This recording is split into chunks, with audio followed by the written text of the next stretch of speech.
નમસ્કાર, સ્વાગત છે તમારું અમારી ચેનલમાં. બસ આજે તો મમ્મીને પ્રેમથી કહેવું પડશે. મમ્મીજી, આપની રજા લઈને નોકરી ચાલુ કરી હતી. હવે કોઈ દિવસ પેશન્ટની ઇમરજન્સી આવે ને મને આવતા મોડું થાય તો કિટી પાર્ટીમાં મોડા જાવ તો ચાલી શકે. જુઓ, આજે હેમલ કેટલું બધું રડ્યો. મમ્મા, હું હેમેશની વાત નહીં કરું, પણ આવી ઇમરજન્સીમાં જરા હેમલને સાચવી લેશો તો મને પણ ગમશે.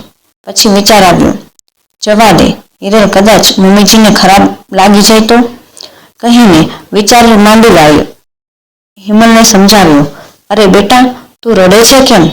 મમ્મી, તને ખબર છે આજે મારી હોકીની પ્રેક્ટિસનો પહેલો દિવસ છે.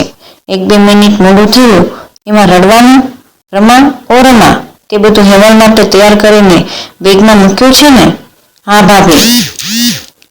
બકુ, આજે આખી ગેમ પૂરી થાય ત્યાં સુધી હું બેસીશ. તને રમતો જોવાની મને મજા આવે છે.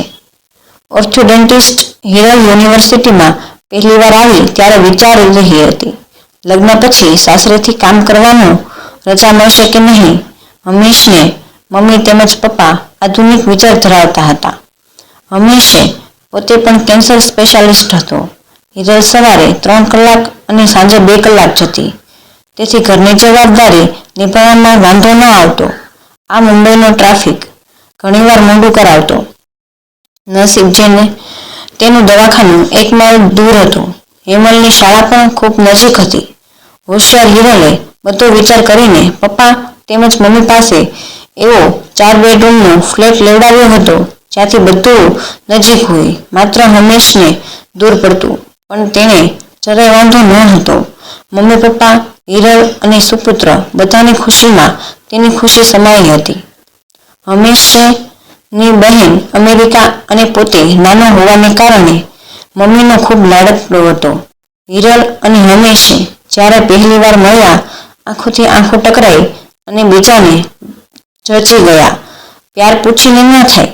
થોડા વખતથી તેને લાગવા માંડ્યું, મમ્મીને પોતે કામ પર જાય છે તે ગમતું નથી.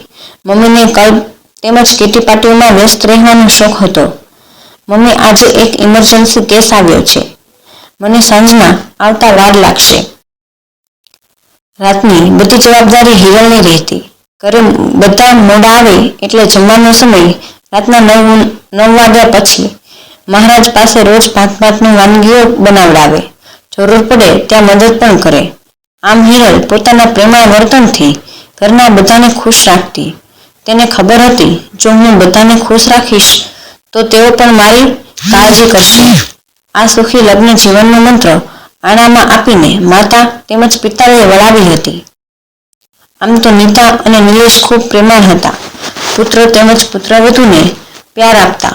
પુત્રવધૂ જે પુત્ર કરતાં પણ વધુ છે. આપણામાં કહેવત છે, માં મારે તો વાંધો નહીં, અપરમાં મારે તો તે સાવકું બાળક છે.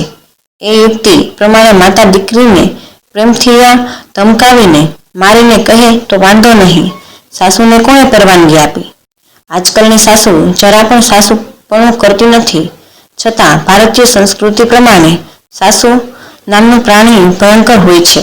વહુ ભૂલી જાય છે કે સાસુ એના પ્રાણથી પ્યારા પતિની માં છે. ખેર, આપણે એવી ફાલતુ ચર્ચામાં નથી પડવું.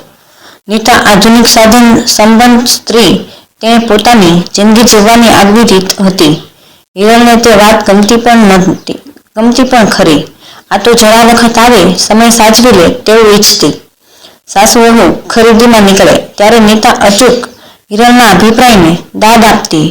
હિરલ પણ પોતાના વસ્ત્રો આછકલા નથી લાગતા તે માટે નીતાને પૂંજે સાસુમાની રાય માંગતી.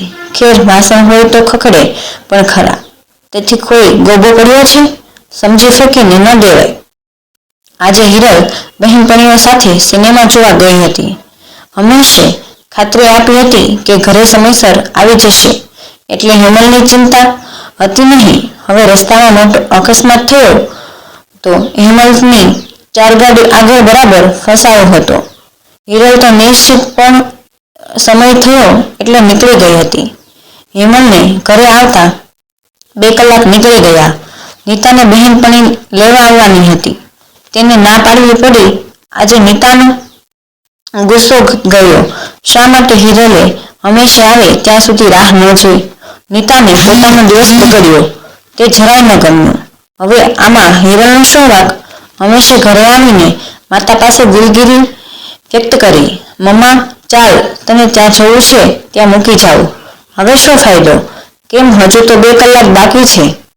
આપણને પહોંચતા પહોંચતા કલાક નીકળી જાય.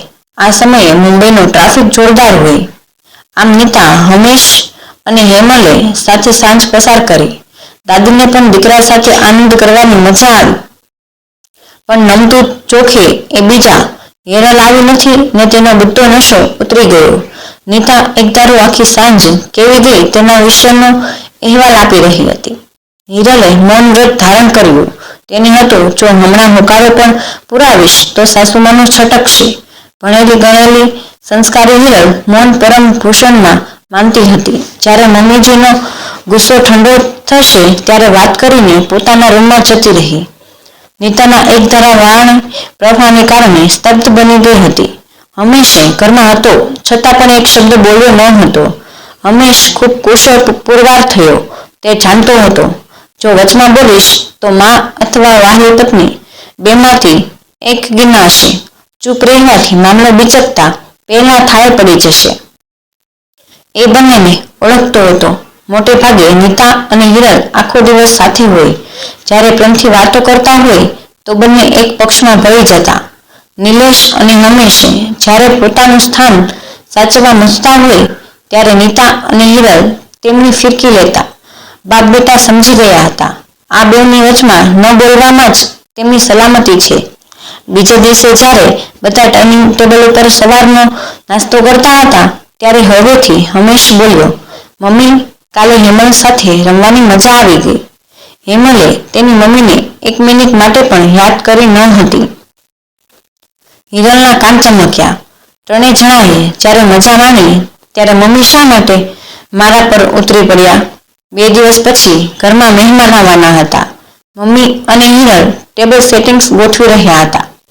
મમ્મી, લાવો ને નવી પ્લેસમેટ મેચિંગ નેપકિન તમે લંડનથી લાવ્યા હતા તે. નીતા ખુશખુશાલ થઈ ગઈ. ક્યાં મૂક્યા હતા? તેની ખબર હિરલને જ હોય. જા બેટા, તું લઈ આવ. હિરલ ગાલ ફુગાવતી ગઈ.